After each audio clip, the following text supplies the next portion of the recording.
গোসলের পরে কেউ যদি জামা পরিবর্তন করার পরে তাকে কি পুনরায় অজু করা লাগবে বা প্রয়োজন আছে কিনা? জি, এটা তো বিষয়টা আমাদের সমাজের মধ্যে একসময় এটা ধারণা ছিল গোসল করার পরে আবার নতুন করে অজু করতে হবে, কোথাও কোথাও এখনো করে। এটার আসলে প্রয়োজনীয়তা নেই, কারণ অজুর যে ফরজগুলো গোসলের মধ্যে এগুলি সব আদায় হয়ে যায়। আদায় হয়ে যাওয়ার কারণে তার অজুটাও গোসলের মাধ্যমে অজুটাও হয়ে গেল। এই জন্য গোসল করার পরে আর নতুন করে অজুর কোনো প্রয়োজন আমাদের তবে শরীরে নেই। গোসলের শুরুতে আমরা কি সুন্নাহ পদ্ধতি অবলম্বন করতে পারি?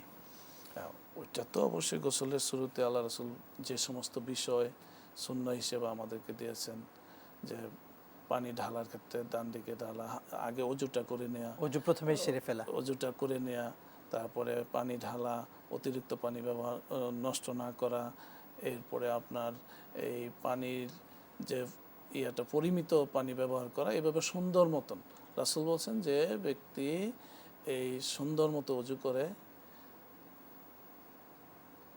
এবং 5 ওয়াক্ত নামাজের কথা আসছে, নামাজের কথা আসছে, অজুর কথা আসছে, এইভাবে আমরা এই অজু করলে তার আর গোসল লাগবে না নিঃসন্দেহে। এবং অজুর মাধ্যমে থাকা এটা আমলদার ব্যক্তি যারা আছে আল্লাহওয়ালাদের বড় একটা কিন্তু গুণাগুণ, অনেক বড় আমলদার। শুকরান জাযাকাল্লাহ। শেখ, আমাদের সমাজে একটি কথা প্রচলন আছে যে হাত চুলকালে নাকি টাকা আসে।